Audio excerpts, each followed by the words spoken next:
കോഴിക്കോട് വില്യാപ്പള്ളിയിൽ RJD പ്രവർത്തകന് വെട്ടേറ്റു. Villiappally panchayat joint secretary MTK സുരേഷിനാണ് വെട്ടേറ്റത്. ലാലു എന്ന ശ്യാംലാലാണ് ആക്രമിച്ചത് എന്ന് നാട്ടുകാർ പറഞ്ഞു. പിറകിൽ വന്നിട്ട് ലാലു എന്ന് പറയുന്നത് ഒരു വലിയ ഭാഗത്ത് വീശി പിന്നെ അടിയാണ്. ഒരു കാരണവുമില്ല. പിന്നെ ഞാൻ കൊല്ലുമെന്ന് പറഞ്ഞിട്ടായിരിക്കും. അത് 4-5 മാസം മുമ്പ് എൻ്റെ വീട്ടിൽ വന്ന് ഇതുപോലെ ആക്രമണം നടത്തിയിരുന്നു. അത് നമ്മൾ പോലീസ് സ്റ്റേഷൻ തന്നെ കംപ്ലൈൻറ്റ് കൊടുത്തതാണ്. വിവരങ്ങളുമായി രതീഷ് വാസുദേവനാണ് ചേരുന്നത്. രതീഷ്, എന്താണ് ആക്രമണത്തിനൊരു പ്രകോപനം?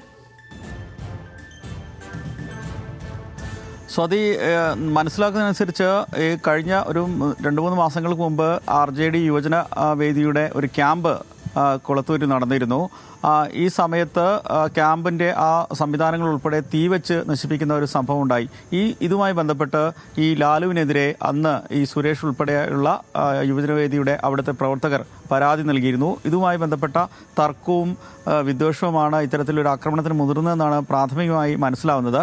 വൈകിട്ട് 6 മണിയോടെ വടിവാളുമായി എത്തിയ ശ്യാംലാൽ ഇത്തരത്തിൽ ലാലു ആക്രമിക്കുകയായിരുന്നു എന്നാണ് പറയുന്നത്. എന്നാൽ വടിവാട് കൊണ്ട് വെട്ടിയ സമയത്ത് ഒഴിഞ്ഞു മാറി രക്ഷപ്പെടാനുള്ള ശ്രമമാണ് നടത്തിയത്. എന്നാൽ അതുകൊണ്ട് തന്നെ സാരമില്ലാത്ത പരുക്കാണ് ഇപ്പോഴുള്ളത്. ഇദ്ദേഹം ഇപ്പോൾ വടകരയിലെ ജില്ലാ ആശുപത്രിയിലാണ് ഇപ്പോൾ സുരേഷിനെ പ്രവേശിപ്പിച്ചിട്ടുള്ളത്. എന്തായാലും ഇത്തരത്തിലൊരു സംഘർഷം നിലവിൽ ശ്യാംലാലും ആയി ബന്ധപ്പെട്ട് സുരേഷിൻ്റെ ഈ പാർട്ടി പ്രവർത്തകരുമായി കൊണ്ട് നേരിയ ഒരു സംഘർഷം നിലവിൽ നിന്നിരുന്ന സ്ഥലമാണ്. എന്തായാലും അതുമായി ബന്ധപ്പെട്ട് തന്നെയാണ് ഇത്തരം ഒരു ആക്രമണം നടന്നതെന്നാണ് പ്രാഥമികമായി വിലയിരുത്തുന്നത്. എന്തായാലും വടകര പോലീസ് ലാലുവിന് വേണ്ടിയുള്ള തെരച്ചിൽ തുടരുന്നുണ്ട്.